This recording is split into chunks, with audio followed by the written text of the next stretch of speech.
میں نے جب قرآن کو تدبر سے پڑھا ہے، اس کو ڈیپ اسٹڈی کیا، میرے سامنے غامدی صاحب کا نظریہ آیا، ایک طرف مرزا صاحب کا نظریہ تھا، دونوں 180 ڈگری کے اوپر تھے، زمین آسمان کا فرق تھا۔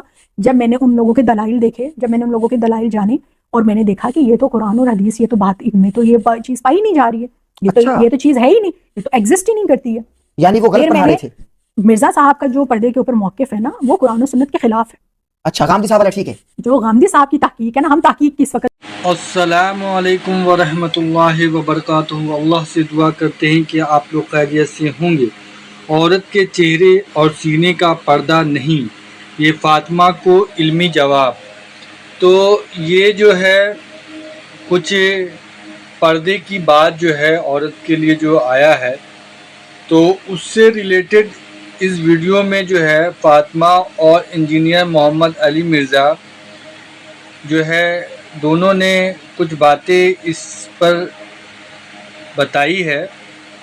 تو اس ویڈیو کو آپ دیکھیں اور دیکھنے کے بعد اس پر آپ کی کیا رائے ہے، اور کس طریقے کا جو قرآن حدیث کے حوالے سے بات ہوئی ہے، دونوں چیزیں جو ہے آپ کے سامنے آئیں گی۔ اور اللہ سے یہی دعا کرتے ہیں کہ اللہ ہمیں جو قرآن اور حدیث میں جو بتایا گیا ہے اور اس راستے پہ ہمیں چلنے کی توفیق عطا فرمائے، اور اللہ کے رسول نے جو بھی بتایا ہے اس پر ہم لوگوں کو چلنے کی توفیق عطا فرمائے، اور اللہ ہم سب کو ہدایت دے کہ ہم صحیح راستے پر چل سکے۔ آمین ثم آمین۔ اچھا، میں سوال تو کر لوں آپ سے۔ سوال یہ ہے آپ کی خدمت میں، انتہائی ادب اور عاجزی سے، کیونکہ آپ میرے خیال سے مائنڈ بھی کر جاتی ہیں۔ نہیں، میں مائنڈ بالکل نہیں کرتی۔ انتہائی عاجزی سے سوال یہ ہے کہ آپ کی یہ تحقیق ہے کہ اسلام میں پردہ نہیں ہے، اس کو کہاں تک ایلیبوریٹ کریں گے آپ؟ ایلیبوریشن کی بات یہ کہ اللہ تعالیٰ نے قرآن پاک میں جس کو قرآن نے یا حدیث نے، سنت نے حجاب، نقاب، پردہ، یہ اصطلاحات یوز نہیں کی ہیں۔ ٹھیک ہے، ٹھیک ہوگی بات؟ صحیح ہے، یہ میرا پہلا موقف یہ ہے۔ ٹھیک ہے۔ قرآن نے سورہ نور میں آداب بیان کیے، مرد اور عورت کے ملنے جلنے کے آداب کو بیان کیا ہے۔ اچھا، مکس گیدرنگ جہاں ہوگی، آپ اس وقت میرے لیے نامحرم ہیں، میں نے آپ کے ساتھ کیسے گفتگو کرنی ہے، اپنی نظر کی کیسے حفاظت کرنی ہے، میرا لباس کیسا ہونا چاہیے، آپ کا لباس کیسا ہونا چاہیے، ہماری نظر کی حفاظت کیسے ہونی چاہیے، قرآن نے اس بات کو موضوع بنایا ہے۔ ٹھیک ہے، ٹھیک ہو گیا۔ اس کے بعد جو ہے وہ ایک اضافی حکم قرآن پاک میں سورہ نور میں جو آیا ہے کہ بھئی عورت کے حوالے سے جو اضافی حکم، یہ کوئی مرد اور عورت کے کوئی مرتبے کے حوالے سے نہیں آیا کہ جی وہ مرد کوئی سپیریئر ہے تو اس کو صرف دو، اور عورتوں کو تیسرا حکم جو آیا وہ ان کی جو جبلت میں ہے نا، وہ نیچرلی ان کی وہ فطرتی طور پہ سجتی سنورتی ہیں، بناؤ سنگھار کرتی ہیں۔ ٹھیک ہے، تو ان کو جو یہ سوال دیا، وہ ان کو جو حکم دیا گیا کہ وہ یہ کہ آپ اپنی زینتوں کو غیر محرموں کے سامنے شو نہیں کریں گے۔ اللہ نے آگے فرمایا الا ما ظہر منہا۔ آپ اس آیت کو اگر پڑھیں قرآن پاک میں جہاں یہ مینرز بیان کیے جانے کے، مومن مردوں کو پہلے حکم دیا آیت نمبر 30 میں کہ آپ اپنی نظروں کو نیچے رکھیں گے، پھر آیت نمبر 31 میں فرمایا کہ مومن عورتوں بھی اپنی نظر کی حفاظت کریں، شرم و گیا کی حفظ فروج اس کا ہے، ٹھیک ہے، اس کی حفاظت کریں۔ پھر اگلا آیا کہ تیسرا اضافی حکم کہ عورتیں اپنی زینتیں نہ دکھائیں، الا ما ظہر منہا۔ اب یہ جو الا ما ظہر منہا ہے نا، یہ اس کی یہاں پر یہ آ کر بات رکی کہ وہ زینتیں جو خود بخود ظاہر ہو جائیں، وہ حصے جن کو چھپانا مشکل، مطلب جو خود بخود ظاہر ہو جاتے ہوتے ہیں، وہ زینتیں ان کو مستثنا کر دیا اس چیز میں، الا ما ظہر منہا۔ میں سمجھا پا رہی ہوں آپ کو؟ بالکل صحیح، بالکل صحیح۔ اس میں دو جلیل القدر صحابہ تھے جن میں اختلاف ہو گیا۔ ٹھیک ہے، ایک تھے حضرت عبداللہ بن مسعود اور ایک تھے حضرت عبداللہ بن عباس۔ حضرت عبداللہ بن عباس جو ہیں وہ جلیل القدر صحابی ہونے کے ساتھ ساتھ حبر الامہ ہیں، قرآن کے سب سے بڑے عالم ہیں، اور نبی صلی اللہ علیہ وسلم کے جو ہیں وہ کزن بھی ہیں، حضرت عباس بن مطلب جو ہیں ان کے بیٹے ہیں، اور فقیہ امت ہیں، دونوں فقیہ امت ہیں۔ اور ان میں یہ اختلاف پایا گیا کہ حضرت عبداللہ ابن مسعود جو ہے نا، انہوں نے فرمایا کہ جو الا ما ظہر منہا ہے، اس سے مطلب جو وہ ظاہری کپڑا ہے، ٹھیک ہے، جس کا چھپانا ناممکن ہے۔ حالانکہ قرآن کے مطابق ان کی بات جو ہے وہ فٹ ان نہیں تھی، ان کی بات وہ موقف جو حضرت عبداللہ جو تھے، حضرت عبداللہ ابن عباس، انہوں نے قرآن کے ظاہری جو الفاظ تھے ان پہ بنیاد رکھی کہ الا ما ظہر منہا سے مراد وہ حصے ہیں جن کو چھپانا جو ہے وہ جو جبلی طور پہ کھلے ہوئے ہوتے ہیں۔ جبلی طور پہ اب کیا کھلا ہوتا ہے؟ ہاتھ، چہرہ، پاؤں، ظاہر ہے۔ آپ نہا کے نکلتے ہیں نارملی، آپ جب آپ نکلتے ہیں، یہ لوگ اکثر مس گائیڈ کرتے ہیں کہ جی چہرے کے پردے پہ اختلاف ہے، نہیں، چہرے کا پردہ ایگزسٹ نہیں کرتا۔ اچھا چہرے کا پردہ ہے؟ چہرے کا پردہ تو ایگزسٹ ہی نہیں کرتا نا. اختلاف جو پایا جاتا ہے وہ چہرے پہ زینت کی ہوگی یا نہیں کی ہوگی اس کے اوپر پایا جاتا ہے. لیکن سورہ نور میں ہے کہ آپ غیر محرم کو چہرہ بھی نہیں دکھا سکتے. کہاں لکھا؟ دکھائیے. ہے نا سورہ نور میں بتائیے کہ آپ غیر محرم کے سامنے بناؤ سنگھار کر کے نہیں جا سکتی. اس میں پھر رشتے بھی بتائے. ایک سیکنڈ, چہرہ نہیں دکھا سکتی یا چہرے پہ کیا ہوا بناؤ سنگھار نہیں دکھا سکتی؟ نہیں چہرے کی بات ہو رہی ہے نا. چہرے کی بات ہو رہی ہے. زینت زینت زینت چہرہ زینت میں شامل نہیں ہے. چہرہ زینت ہی میں شامل ہے نا. چہرہ خوبصورت ہے. چہرہ خوبصورت ہے. رب کی خوبصورت تخلیق ہے. خوبصورتی, خلقی حسن اور زینت دو الگ چیزیں. ٹھیک ہے, ٹھیک ہو گیا. آپ کوئی بھی عربی لغت اٹھائیں, زمخشری جو ہیں وہ ائمہ لغت میں سے ہیں, آپ عربی کی کوئی بھی لغت اٹھائیں, اس میں جب آپ زینت کا لفظ نکالیں اور اس میں آتا ہے ما تزینت بہل مرأہ, وہ چیزیں جس سے عورت اپنے آپ کو سجاتی سنوارتی ہے. جی ہاں, جب اس سورہ نور میں یہ بھی کہا گیا کہ عورت کے زیور کی آواز بھی غیر محرم کے کانوں تک نہ پہنچے. ایک سیکنڈ, یہ ہے نا. ایک سیکنڈ, اگلی بات سنیں کہ وہ سجاتی سنوارتی ہے جس حوالے سے, اس میں سے چہرہ تو نکل گیا. ٹھیک ہے, چہرہ زینت میں شامل نہیں ہے. چہرے کو تو سجاتے سنوارتے ہیں میری بہن. آپ فون دیکھ رہے تھے, آپ نے میری بات غور سے سنیے. آپ میری بات کو غور سے سنیے. چہرے کو اللہ تعالیٰ نے جہاں زینت کا ورڈ آیا ہے نا, وہاں پر زینت کا اگر آپ اس کی عربی لغت میں سے چیک کیجئے تو وہ حسن اور وہ خلقی حسن نہیں ہے. آپ زینت اور حسن دونوں کو مکس کر رہے ہیں. زینت کو چھپانے کا حکم دیا گیا ہے, ایسا ہی ہے. ٹھیک ہے, اللہ نے کہا اپنی زینتوں کو چھپاؤ. میں نے بھی آپ کو ثابت کر دیا کہ چہرہ جو ہے وہ زینت میں شامل نہیں ہے. چہرہ زینت میں شامل نہیں ہے. آپ یہ کہہ رہی ہیں کہ زینت یعنی خود کو سجا لیا سنوار لیا تو انسان یعنی عورت پردہ کرے, ٹھیک ہے, غیر محرموں سے. اب عورت سجی سوری بھی نہیں ہے, اس میں زیورات نہیں زیبتن کیے ہوئے. اب وہ ننگے سر, ننگا منہ, ننگی چھاتی, ننگے پاؤں لے کر کوئی دوپٹہ بھی نہیں اڑا ہوا بازار میں گھوم سکتی, نامحرم اس کو دیکھیں. فرض نہیں ہے, مستحب ہے پردہ. نہیں, جو یہ دوپٹہ لینا فرض نہیں ہے, مستحب ہے کسی اس حالت میں. پہلی حدیث صحیح بخاری اور صحیح مسلم کی متفق علیہ حدیث ہے, حجاب کی آیات کے شان نزول کے اعتبار سے, پردے کی آیات کے شان نزول کے اعتبار سے. اور یہ پرٹیکولرلی دو روایتیں ہیں, ایک سیدہ زینب سے ریلیٹڈ اور ایک سیدہ سودا سے ریلیٹڈ. دونوں امہات المومنین ہیں رضی اللہ عنہما و علیہم السلام. پہلی حدیث بخاری میں 6238 اور 6239 ہے, اور اسی کا جو صحیح مسلم میں نمبر ہے وہ ہے 3502 سے لے کر 3508 تک 7 طرق ہے. اور دوسری جو سیدہ سودا سے ریلیٹڈ ہے رضی اللہ تعالی عنہا, اس کا نمبر ہے صحیح بخاری میں 6240 اور مسلم میں 4 طریق ہیں 5668 سے لے کے 5671 تک.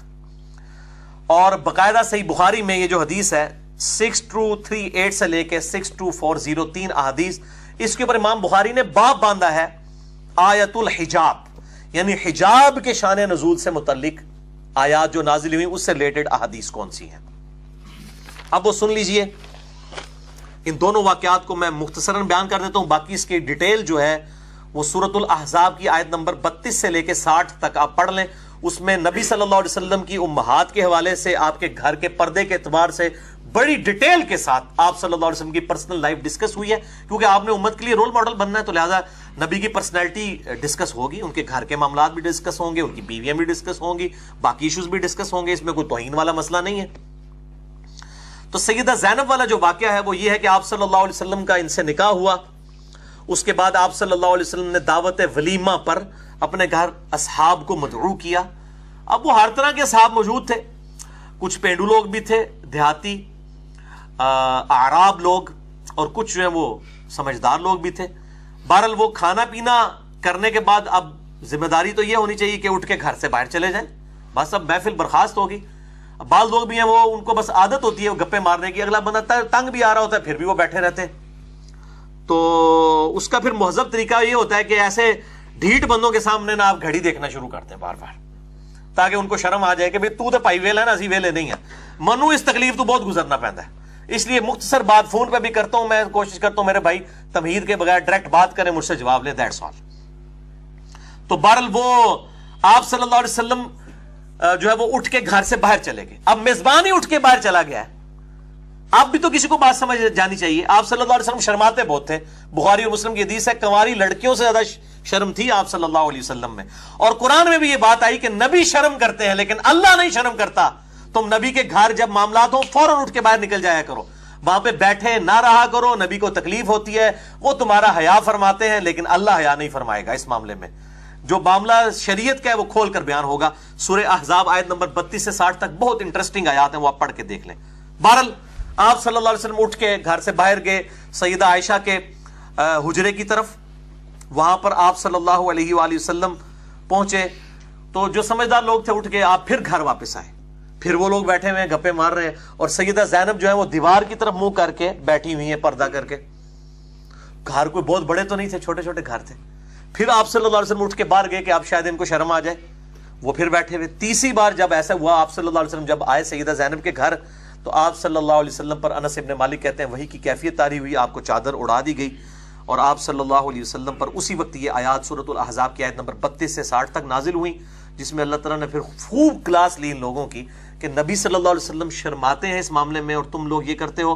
اور پھر اس میں نبی کی بیویوں کو بھی کہا گیا, اور چہرے کے پردے کا ساری ڈیٹیل, یہ وہ واقعہ ہے. اور دوسرا جس کا میں نے بخاری اور مسلم سے حوالہ دیا وہ ام المؤمنین سیدہ سودا کے بارے میں رضی اللہ تعالی عنہا.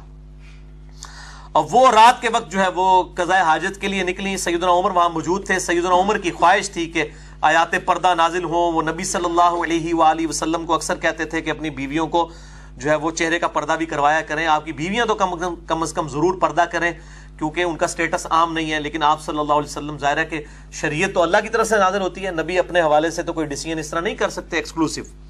اگر کر لیں گے تو بعد میں تائید ہو جائے گی تو اللہ تعالیٰ اس کو سپورٹ بھی کر دے گا. بہرحال سیدنا عمر نے سیدہ سودا کو جب رات کے وقت دیکھا تو ان کا قد بہت لمبا تھا, تو انہوں نے کہا سودا ہم نے آپ کو پہچان لیا ہے. تو وہ اتنی شرمندہ ہوئی کہ وہ گھر واپس آ گئی. تو یہ سیدنا عمر نے یہ بات کی, اور وہ خواہش رکھتے تھے کہ میں اس طرح کا معاملہ کروں تو نبی صلی اللہ علیہ وسلم اپنی بیویوں کو حکم دے دیں کہ وہ چہرے کا بھی نقاب کرنا شروع کر دیں. بہرحال پھر اللہ تعالیٰ کی طرف سے یہ آیات نازل ہوئیں, اور بلکہ صحیح بخاری اور صحیح مسلم کی متفقن علیہ حدیث ہے, اور مشکات میں اس کا نمبر ہے 6051. سیدنا عمر کا اپنا قول ہے کہ اللہ تعالیٰ کے ساتھ میں نے 3 معاملات میں موافقت کی ہے. انہوں نے یہ نہیں کہا کہ اللہ نے میری موافقت کی, یہ عاجزی آپ دیکھیں. وہ کہتے ہیں میں نے 3 باتوں میں اپنے رب کی موافقت کی, یعنی میرے دل میں ڈالی تھی اللہ نے بات, میں نے کسی خواہش کا اظہار کیا, اور وہی بعد میں اللہ تعالیٰ کی طرف سے احکام نازل ہو گئے. نمبر 1, میں نے مقام ابراہیم کو مصلی بنانے کے لیے مشورہ دیا تھا, اللہ تعالیٰ نے قرآن میں آیت نازل کر دی وَاتَّخِذُوا مِن مَقَامِ إِبْرَاهِيمَ مُصَلًّى.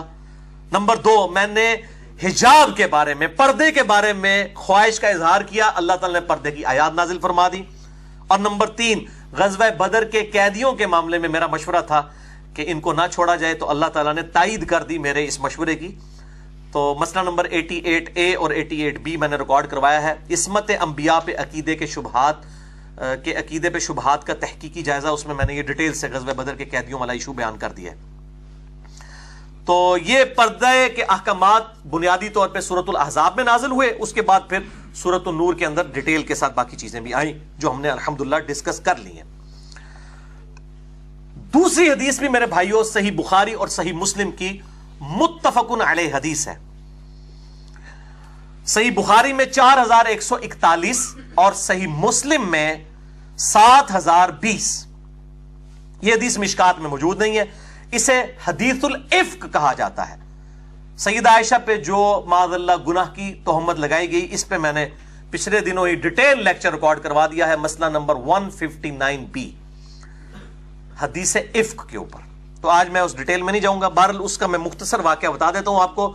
غزوہ بنی مستلق سے واپسی پر ایک جگہ آپ صلی اللہ علیہ وآلہ وسلم نے پڑاؤ کیا, اور سیدہ عائشہ جو آپ کے ساتھ تھی اس سفر میں, قرآن اندازی میں ان کا نام نکلا ہوا تھا.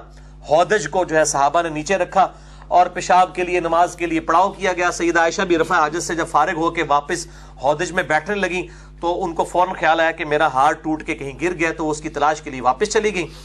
تو ظاہر ہودج خود اتنا وزنی ہوتا ہے, صحابہ کو پتہ نہیں چلا کہ اندر بیٹھی ہیں, اماں کے نہیں بیٹھی ہوئی, انہوں نے اٹھا کے رکھا. وہاں سے قافلہ کوچ کر گیا. آپ رضی اللہ تعالیٰ عنہ جب واپس آئیں تو قافلہ جا چکا تھا, وہیں پر بیٹھ گئیں. اور اس کے بعد ایک صحابی تھے سیدنا صفان بن معطل رضی اللہ تعالیٰ عنہ, ان کو نبی صلی اللہ علیہ وسلم نے ڈیوٹی لگائی ہوئی تھی کہ وہ قافلے کے بعد وہاں سے اینڈ پہ آیا کرتے تھے, تاکہ قافلے والے کوئی سامان بھول گئے ہوں تو وہ اپنا سامان وہاں سے وہ ان کا سمیٹ کے ان تک پہنچا دیں. اسی دوران اما عائشہ پہ ان کی نگاہ پڑ گئی اور انہوں نے کچھ بھی نہیں کہا سوائے بلند آواز سے انا للہ و انا الیہ راجعون پڑھا. سیدہ عائشہ جو ہیں وہ اس وقت اونگ کی حالت میں تھیں اور ان کے چہرے سے نقاب ہٹا ہوا تھا اور سورۃ الاحزاب کی آیات چہرے کے پردے والی نازل ہو چکی تھیں. وہاں اما عائشہ کے الفاظ ہیں کہ صفوان نے مجھے پہچان لیا جب سوئی ہوئی حالت میں میرے چہرے سے نقاب ہٹا ہوا تھا تو اس نے مجھے دیکھ کر پہچان لیا. اس نے میرے ساتھ کوئی گفتگو نہیں کی, صرف بلند آواز سے انا للہ و انا الیہ راجعون پڑھا تو میں فوراً اٹھی اور میں نے اپنے چہرے کا نقاب اسی وقت کر لیا. اس میں الفاظ ہیں عربی کے, کانا رعانی قبل الحجاب, انہوں نے مجھے اس لیے پہچان لیا کہ انہوں نے حجاب کی آیات نازل ہونے سے پہلے مجھے دیکھا ہوا تھا. تو اسے سیدھا پتا چل گیا کہ چہرے کا نقاب تھا. اور پھر اما عائشہ کہتی ہیں فخمرت وجہی بجلبابی, تو میں نے جلباب کے ذریعے اپنی بڑی چادر کے ذریعے فخمرت وجہی اپنے چہرے کو ڈھانپ لیا, گھونگٹ کر لیا, چہرے کو ڈھانپ لیا میں نے. تو یہ چہرے کا پردہ ہو گیا. تو یہاں پر اب 4 اصطلاحات ذرا سمجھ لیں. نمبر 1 خمار, جو ہم نے پہلے آیات بھی پڑھ لی ہیں لیکن میں یہاں مختصراً جس کا ذکر سورہ النور کی آیت نمبر 31 میں ہوا. خمار کہتے ہیں ایسی اوڑھنی جو عورت اپنی قمیض کے اوپر لیتی ہے اپنے سینے کو اور ڈھانپنے کے لیے. یہ گھر کے اندر ریکوائرمنٹ ہے کہ چہرے کے بغیر چہرے کی ٹکیا کو کھول کے سر کے اوپر اور سینے کے اوپر یوں گھروں میں جو عورتیں دوپٹہ لیتی ہیں اس کو کہتے ہیں خمار عربی میں. دوسرا سورۃ الاحزاب کی 59 نمبر آیت میں لفظ آیا جلباب. جلباب اس بڑی چادر کو کہتے ہیں جو چادر اس وقت عرب کی عورتیں گھروں سے باہر نکلتے وقت ایک اضافی چادر اپنے اوپر لیتی تھیں اور اس کا پھر گھونگٹ ہلکا سا سامنے لٹکا لیتی تھیں, بس اتنا کہ ان کو راستہ بھی یوں نظر آتا رہے اور معاملات چلے, چہرہ ڈھانپا جائے. اس کو کہتے ہیں جلباب. اسی کی ماڈرن فارم ہے برقع, بہت فینسی نہ ہو لیکن اس میں آنکھوں والا معاملہ جو ہے وہ کسی حد تک اجازت موجود ہے, کھولی جا سکتی. باقی نقاب والا معاملہ میں آگے انشاءاللہ بتا بھی دوں گا. تیسری ٹرم ہے سطر. سطر کہتے ہیں کہ آپ کے جو بیسک لیول کی چیز آپ نے ہر صورت میں ڈھانپ کے رکھنی ہے. مرد کے لیے ناف سے لے کے گھٹنوں کے نیچے تک ایٹ لیسٹ سطر ہے. عورت کے لیے پورے جسم کو ڈھانپنا سوائے چہرے کی ٹکیا کے اور ہاتھوں کے اور پاؤں کے. لیکن یہ صرف محرم کے لیے ہوگا. جب سارے رشتے ہم سن چکے کہ سسر کے سامنے, بھائی کے سامنے, بھانجوں کے, بھتیجوں کے. باقی چہرے اور ہاتھ کے علاوہ باقی جسم صرف خاوند کے سامنے وہ ظاہر کر سکتی ہے اور کسی کے سامنے بھی نہیں, چاہے کتنا ہی قریبی رشتہ کیوں نہ ہو. تو یہ ایٹ لیسٹ لیول کا سطر ہے. اور چوتھی ٹرم ہے حجاب. عربی میں حجاب کہتے ہیں پردے کو, اوٹ کو. اور اس کا ذکر بھی جو ہے سورۃ الاحزاب کی آیت نمبر 53 میں گزرا کہ نبی کی بیویوں نے جب بھی کوئی معاملہ ان کے ساتھ لین دین ہو تو پردے میں کیا کرو. اگر گھر پہ نبی صلی اللہ علیہ وسلم کا گھر ظاہر ہیڈ کوارٹر بھی تھا نا, اصحاب بھی آ کے ملتے تھے, تو پردے میں بات کی جائے. اور صحیح بخاری کے اندر بھی ذکر موجود ہے حجاب کے حوالے سے 1838 نمبر حدیث میں, جس میں نقاب کے الفاظ بھی موجود ہیں کہ چہرے کے نقاب احرام کی حالت میں اتار دیے جائیں. وہ حدیث انشاءاللہ آ بھی جائے گی تو آپ کو نقاب کا لفظ بھی پتہ چل جائے گا. بہرحال خمار وہ چادر ہے جو گھر کے اندر لینی ہے سر کے اوپر, صرف چہرے کی ٹکیا کو کھولنے کے لیے. محرم رشتہ داروں کے سامنے, ان کے سامنے بھی سر نہیں کھولیں گے آپ. اور جو جلباب ہے وہ چادر ہے جو گھر سے باہر نکلتے وقت لینی ہے, جس کی ماڈرن فارم برقع ہے, اور اس میں چہرے کا نقاب بھی ہوگا یا گھونگٹ بھی ہوگا. ایران میں آج بھی اس طرح کے جو ہے وہ پردے, بڑی چادریں. ابھی تو ان کے جو شہری علاقے ہیں ان کی جو عورتیں ہیں وہ تو بڑی چادر بہت بڑی لیتی ہیں. عرب میں آپ کو نظر بھی آئیں گی, چہرہ کھلا ہوتا ہے, باقی یوں سے چادر انہوں نے پکڑی ہوتی ہے. لیکن گاؤں کی جو عورتیں ہیں وہ اسی طریقے سے گھونگٹ والا معاملہ بھی کرتی ہیں. اس طرح کا پردہ وہاں پہ رائج ہے. اسی طریقے سے سعودی عرب میں بھی جو ہے خصوصاً مکے اور مدینے کے اندر برقعے کے اعتبار سے بڑا سٹرکٹ معاملہ موجود ہے. باقی شہروں میں تو پاکستان, انڈیا اور بنگلہ دیش سے بھی برا ماحول ہے. میں صرف مکے مدینے کی بات کر رہا ہوں. تو ان احادیث اور آیات کی روشنی میں شیخ البانی اور امام خمینی اہل تشیع کے بہت بڑے امام گزرے, اور ماڈرن دور میں ڈاکٹر ذاکر نائک اور جاوید احمد غامدی صاحب, میں ان سب کی بڑی دل سے عزت کرتا ہوں. اختلاف رائے جو ہے وہ علم کے میدان میں چونکہ جذبات کی کوئی حیثیت نہیں ہے, ہم علمی دلائل اپنے سامنے رکھ رہے ہیں. اگر کوئی سے ایگری کرتا ہے ٹھیک, نہیں کرتا نہ کرے, کوئی زبردستی منوانے والی تو بات ہی کوئی نہیں ہے. تو وہ بھی ان آیات اور احادیث کی روشنی میں امہات المومنین کے لیے پردے کے قائل ہیں, چہرے کے پردے کے. وہ کہتے ہیں یہ پردہ خاص ہے امہات المومنین کے لیے، عام عورتوں کو اجازت ہے کہ وہ چہرے کی ٹکیا اور ہاتھ کھول سکتی ہیں۔ تو اگر وہ غور سے سورۃ الاحزاب کی آیت نمبر 59 پڑھیں جس سے یہ امہات المومنین کے چہرے کا پردہ ثابت کرتے ہیں، وہ الفاظ ذرا غور سے پڑھے جائیں۔ اعوذ باللہ من الشیطان الرجیم، بسم اللہ الرحمن الرحیم، یا ایھا النبی قل لازواجک، اے نبی صلی اللہ علیہ وآلہ وسلم فرما دیجئے اپنی بیویوں سے، و بناتک اور اپنی بیٹیوں سے، و نساء المؤمنین اور مؤمن مردوں کی عورتوں سے بھی، صرف اپنی بیویوں بیٹیوں سے نہیں، عام مؤمنہ سے بھی جو عورتیں ہیں، یدنین علیہن من جلابیبہن، کہ وہ اپنی چادروں کو لٹکا لیا کریں آگے سے ان کا گھونگھٹ، ذالک ادنی ان یعرفن فلا یؤذین، یہ ایک ذریعہ ہے جس سے وہ پہچان لی جائیں گی یہ خاندانی عورتیں ہیں، پھر ان کو کوئی اذیت نہیں دے گا۔ وکان اللہ غفور الرحیم، اور اللہ تعالیٰ بخشنے والا مہربان ہے۔ یہ آیات ہم ڈیٹیل سے ڈسکس بھی کر چکے ہیں۔ اب بھائیو، تیسری حدیث ہے جو چہرے کے نقاب کے قائل نہیں ہیں، حجاب کے، ان کی دلیل، وہ بھی صحیح بخاری اور صحیح مسلم کی متفق علیہ حدیث ہے۔ بخاری میں 6228 اور مسلم میں 3251۔ فضل بن عباس رضی اللہ تعالیٰ عنہ کے بارے میں، یہ ایک گورے چٹے مرد تھے، حضرت عبداللہ بن عباس کے بھائی تھے۔ آپ صلی اللہ علیہ وسلم نے حج کے موقع پر ان کو اپنی پیٹھ کے پیچھے سوار کیا ہوا تھا، حجۃ الوداع کے موقع پر، اور اسی دوران ایک عورت آئی آپ صلی اللہ علیہ وآلہ وسلم سے ایک مسئلہ پوچھنے کے لیے۔ مسئلہ اس نے یہ پوچھا کہ میرا باپ بوڑھا ہے، وہ سواری پہ بیٹھ نہیں سکتا، کیا میں اس کی طرف سے حجے بدل کر سکتی ہوں؟ تو آپ صلی اللہ علیہ وآلہ وسلم نے فرمایا ہاں کر سکتی ہو۔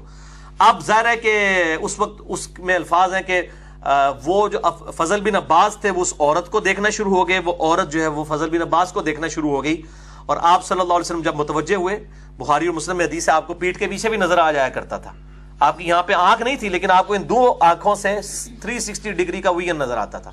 تو آپ صلی اللہ علیہ وسلم نے یوں ان کو پکڑ کے نا ان کی گردن یوں موڑ دی، 2-3 بار ایسے ہوا۔